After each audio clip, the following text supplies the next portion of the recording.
ఇక మొత్తం మీద జరుగుతున్నటువంటి పరిణామాలు చాలా రకరకాలుగా ఉన్నాయి. ఎందుకంటే స్థానిక సంస్థల ఎన్నికలు వస్తున్నటువంటి నేపథ్యంలో మొత్తం మీద బీసీలకు సంబంధించినటువంటి చర్చ ప్రధానంగా జరుగుతూ ఉంది.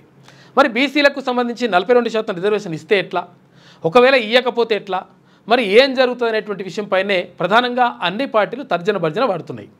అక్కడ బీఆర్ఎస్ నుంచి అంటే బీఆర్ఎస్ పార్టీ గతంలో 33%గా ఉన్నటువంటి స్థానిక సంస్థల్లో ఉన్నటువంటి బీసీ రిజర్వేషన్ని 23% తగ్గించినటువంటి కేసీఆర్, ఆయన కుమార్తె అయినటువంటి కవిత కూడా ఇప్పుడు మాట్లాడుతూ ఉంది. ఎట్టి పరిస్థితుల్లో 42% రిజర్వేషన్ కంటే తగ్గితే బీసీలకు అన్యాయం జరిగితే మేము 100% పోరాటం చేస్తామని చెప్పేసి ఆమె కూడా లేస్తుంది. ఇప్పుడు విషయం ఏంటంటే ఎప్పుడైతే ఒక ఫిలాసఫర్ చెప్తాడు అంటే ఎప్పుడైతే ప్రజల నుంచి తీవ్రమైనటువంటి ఒత్తిడి ఏర్పడ్డప్పుడు, తప్పనిసరి పరిస్థితి క్రియేట్ అయినప్పుడు మాత్రమే ప్రభుత్వాలు ప్రజలకు అనుకూలంగా అంటే నడుస్తాయి, కానీ ప్రజల మీద ప్రేమతోటి నడవవు అని చెప్పేసి, ప్రజల మీద ప్రేమతోటి చేయి అని చెప్పేసి ఒక ఫిలాసఫర్ చెప్తాడు. కాబట్టి ఇప్పుడు ప్రజల నుంచి తీవ్రమైనటువంటి ఒత్తిడి వస్తూ ఉంది. ఏం ఒత్తిడి వస్తూ ఉంది?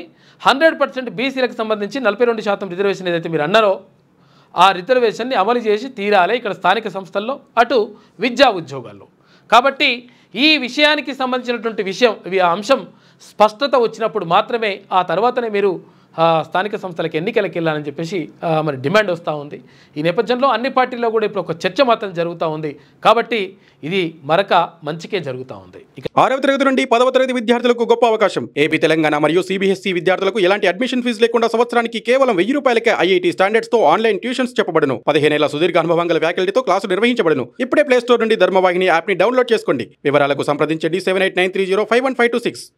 లేటెస్ట్ న్యూస్ తెలుగు మరియు ఇంగ్లీష్ అప్డేట్స్ కోసం ఇప్పుడే క్యూన్యూస్ అఫీషియల్ యాప్ ని ప్లే స్టోర్ నుండి డౌన్లోడ్ చేసుకోండి. సరికొత్త సమాచారాల కోసం క్యూన్యూస్ వెబ్సైట్ ని ఫాలో అవ్వండి. ఛానల్లో ప్రాంతీయ, జాతీయ, అంతర్జాతీయ వార్తలు వీక్షించండి.